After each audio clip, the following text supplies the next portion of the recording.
70-80 ಕೋಟಿ ಅಂದ್ಕೊಳ್ಳೋಣ. 80 ಕೋಟಿ ಜನನ 5 ಲಕ್ಷ ಓಟಲ್ಲಿ ನಾವು ಹೊಳೆಯೋದು ಎಕ್ಸಿಟ್ ಪೋಲ್ ಹೆಸರಲ್ಲಿ. ಮ್ಯಾಕ್ಸಿಮಮ್ಮು ಜನನ ಮಾತಾಡ್ಸೋದೇ ಒಂದು ಸಂಸ್ಥೆ. ಅವ್ರು ತಗೊಂಡಿರೋದು 5 lakh samples madam. For the entire nation highest number survey ಮಾಡಿರೋರು 5 ಲಕ್ಷ. ಇನ್ನು ಬೇರೆಯವರು 60,000 ವೋಟರ್ಸ್ನ ಇಟ್ಕೊಂಡು ಒಬ್ಬರು ಎಕ್ಸಿಟ್ ಪೋಲ್ ಮಾಡಿದ್ದಾರೆ. ಬರೀ 60,000 ಸ್ಯಾಂಪಲ್ ಸೈಜ್. ಇನ್ನೊಬ್ರು 1 ಲಕ್ಷ 2 ಲಕ್ಷ. ನಿಮಗೆ ಒಂದು ಕಾನ್ಸ್ಟಿಟ್ಯೂನ್ಸಿಗೆ 18 ಲಕ್ಷ ವೋಟರ್ಸ್ ಇರ್ತಾರೆ ಒಂದೇ ಒಂದು ಲೋಕಸಭಾ ಕ್ಷೇತ್ರಕ್ಕೆ. ಮಿನಿಮಮ್ 18 ಲಕ್ಷ ಹೇಳ್ತಾ ಇದ್ದೀನಿ ನಾನು. 18 ಲಕ್ಷ ಜನಕ್ಕೆ ನಾವು 60,000 ಸಾಕಾಗಲ್ಲ. ಇವರು ಒಂಥರ ಹೇಳ್ತಾನೆ ಆ ವಿಧಾನಸಭಾ ಕ್ಷೇತ್ರಕ್ಕೆ ಇನ್ನೊಂದು ಇಶ್ಯೂ ಇರುತ್ತೆ. ಸೊ ಇಟ್ಕೊಂಡ್ಬಿಟ್ಟು ಕರ್ತವ್ಯ ಪಥ ರೆಡಿ ಆಗ್ತಿದೆಯಂತೆ, ಕರ್ತವ್ಯ ಪಥದಲ್ಲೆಲ್ಲ ಗುಡಿಸಿ ತೊಳೆದು ಬೆಳಗ್ತಾ ಇದ್ದಾರಂತೆ, ಆಗಲೇ ನೆಕ್ಸ್ಟ್ ಮೀಟಿಂಗ್ ನಡೀತಿದೆ. ಇದೆಲ್ಲ ಶುರುವಾಯ್ತಲ್ಲ. ಓವರ್ ಕಾನ್ಫಿಡೆನ್ಸು ಏನು ಮಾಡುತ್ತೆ ಇದು ಒಂದು ಸಾಕ್ಷಿನ. Over confidence. ನೀವು ಒಂದು ಹೇಳಿದ್ರಿ 100, 100, 400 ಅಂತ. ಒಂದು ಹಣ್ಣು ಉಳುಕಾಗಿದೆ ಅಂತ ನಾವು ಬಿಸಾಕೋದು 100 ಹುಳ ಇದ್ವಾ 500 ಹುಳ ಇದ್ವಾ ಅಂತೆಲ್ಲ. 1 ಹುಳ ಕಾಣಿಸಿದ್ರೆ ಸಾಕು, ಇದು ಕೊಳಕು ಅಂತ ನಾವು ಬಿಸಾಕ್ಬಿಡ್ತೀವಿ. ಹೌದಲ್ವ ಮೇಡಮ್? ಒಂದು ಹಣ್ಣಲ್ಲಿ 1 ಹುಳ ಕಾಣಿಸಿದ್ರೆ ಇದು ಕೊಳಕು ಅಂತ ಬಿಸಾಕ್ಬಿಡ್ತೀವಿ. ಹಾಗಾಗಿ ಅದ್ರ ಸಂಖ್ಯೆ ಮುಖ್ಯ ಆಗೋದಿಲ್ಲ ಒಂದು. ಆಮೇಲೆ ಬೆಂಗಳೂರು ಗ್ರಾಮಾಂತರದಲ್ಲಿ ಡಾಕ್ಟರ್ ಮಂಜುನಾಥ್ ಅವ್ರನ್ನ ಏನು ಇವ್ರು ಕ್ಯಾಂಡಿಡೇಟ್ ಮಾಡಿದ್ರು, ಇದು ಬಿಜೆಪಿಯ ದಿವಾಳಿತವನ್ನ ತೋರಿಸುತ್ತೆ. ಓಕೆ. ಇನ್ನು 25 ಲಕ್ಷ ಜನದಲ್ಲಿ ಇಷ್ಟು ವರ್ಷ ಎಷ್ಟು ಜನ MLA ಆಗಿದ್ದವರು, ಮಾಜಿ MLAಗಳು, ಮಾಜಿ MLCಗಳು ಇವರೆಲ್ಲ ಇದ್ರಲ್ಲ, ಅದ್ರಲ್ಲಿ ಯಾರು ಒಬ್ಬ ಕಾರ್ಯಕರ್ತ ಕುಮಾರಸ್ವಾಮಿ ಗೆದ್ರು ಮಂಡ್ಯದಲ್ಲಿ. ಒಬ್ಬ ಲೀಡರ್ ಇಲ್ವೇ? HD ಕುಮಾರಸ್ವಾಮಿ 2 ಲಕ್ಷ ಮತಗಳ ಅಂತರದಿಂದ ಸ್ಟಾರ್ ಚಂದ್ರು ವಿರುದ್ಧ ಗೆದ್ರು ಮಂಡ್ಯದಲ್ಲಿ. 2 ಲಕ್ಷ ಮತಗಳ ಅಂತರದಿಂದ ಕುಮಾರಸ್ವಾಮಿ ಅವರು ಗೆದ್ರು. JDS 1 ಸ್ಥಾನವನ್ನ ಸೋತ್ರೆ 1 ಸ್ಥಾನವನ್ನ ಗೆದ್ದುಕೊಂಡು, 1 ಸ್ಥಾನವನ್ನ ಸೋಲ್ತು 1 ಸ್ಥಾನ ಗೆದ್ದುಕೊಂಡಿದೆ JDS ಮಂಡ್ಯದಲ್ಲಿ. JDSನ HD ಕುಮಾರಸ್ವಾಮಿ ಈಗಷ್ಟೇ ಗೆದ್ದು 2 ಲಕ್ಷ ಮತಗಳ ಅಂತರದಿಂದ ಮಂಡ್ಯದಲ್ಲಿ ಕುಮಾರಸ್ವಾಮಿ ಅವ್ರನ್ನ ಸೋಲಕ್ಕೆ ಬಿಡಲಿಲ್ಲ ಮಂಡ್ಯದ ಮತದಾರ. ಕುಮಾರಸ್ವಾಮಿ ಒಂದು ವೇಳೆ ಸೋತಿದ್ದಿದ್ರೆ JDSನ ಸಿನಾರಿಯೋನೇ ಚೇಂಜ್ ಆಗ್ತಾ ಇತ್ತು, ಮುಂದಿನ ರಾಜಕೀಯ ಜೀವನನೇ ಚೇಂಜ್ ಆಗ್ತಾ ಇತ್ತು ಅಂತ ಕಾಣುತ್ತೆ. ತೇಜಸ್ವಿನಿ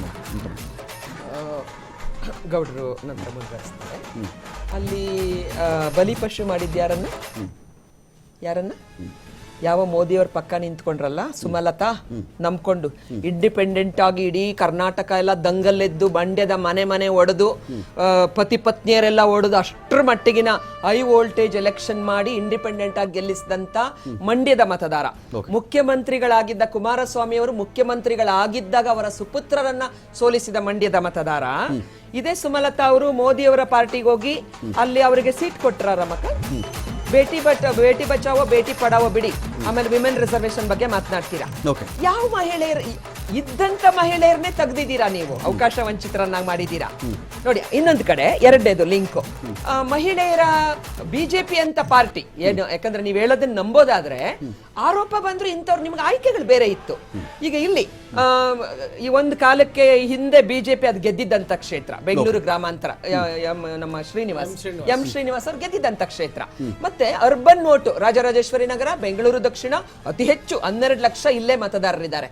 ಮತ್ತೆ ಆನೇಕಲ್ಲಲ್ಲಿ ಆಮೇಲೆ ಅಲ್ಲಿದ್ದಂತಹದ್ದು DK ಸುರೇಶ್ ಅವರಿಗೆ ಅವರ ಇಡೀ ಕುಟುಂಬಕ್ಕೆ ಚುನಾವಣೆ ಮಾಡಕ್ಕೆ ಬಿಡಲ್ಲ.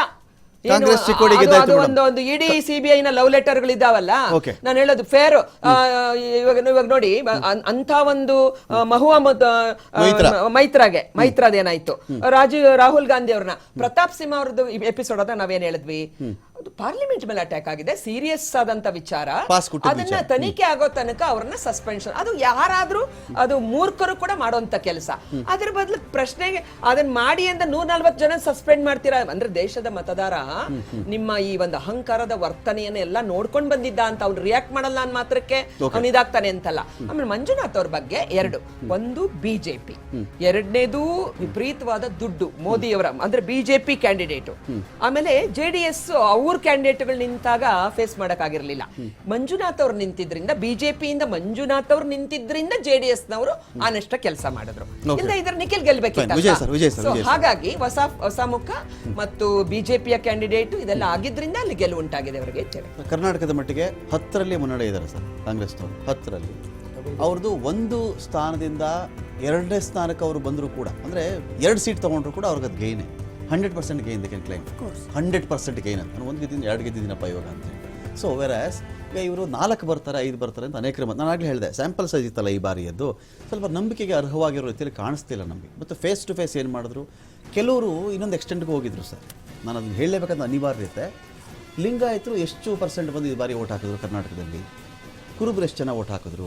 SC ST ಇದು ಇಲ್ಲಿವರೆಗೂ ಹೋಗ್ಬಿಡ್ತು ಸರ್. ಇದು ನಮ್ಗೆ ಆಶ್ಚರ್ಯ ಏನು ಗೊತ್ತಾ, ಅಷ್ಟರ ಮಟ್ಟಿಗೆ ಇಳಿಬಾರ್ದು ಅಂತ. ವಿಷಯ ಯಾಕೆ ಅಂತ ಹೇಳಿದ್ರೆ, ಈ ದೇಶದಲ್ಲಿ ಜನಗಣತಿ ನಡೆದೇ 13 ವರ್ಷ ಆಗಿದೆ ಸರ್. ಸೆನ್ಸಸ್, ಜಾತಿಗಣತಿ ಅಲ್ಲ, ಜನಗಣತಿ ನಡೆದೇ 13 ವರ್ಷ ಆಗಿದೆ. ಅದರಲ್ಲಿ ಒಂದು ಎಕ್ಸಿಟ್ ಪೋಲ್ ಇಟ್ಕೊಂಡು 42% ಸೋ ಕ್ಯಾಸ್ಟು ಇವ್ರಿಗೆ ಓಟ್ ಹಾಕಿದ್ದಾರೆ, 36% ಇವ್ರಿಗೆ ಓಟ್ ಹಾಕಿದ್ದಾರೆ. ಯಾರು ಬಂದು ಇಲ್ಲೇನಾದರೂ ಇದು ಲಿಂಗಾಯತರ ವೋಟ್ ಬೂತ್, ಇದು ಒಕ್ಕಲಿಗರ ವೋಟ್ ಬೂತು, ಇದು SCಗಳ STಗಳ ಜನರಲ್ ಇತ್ತ ಸರ್ ಇಲ್ಲಿ. ಮತ್ತು ಈ ಲೆವೆಲ್ಗೆ ಯಾಕಾಯಿತು ಈ ಬಾರಿ?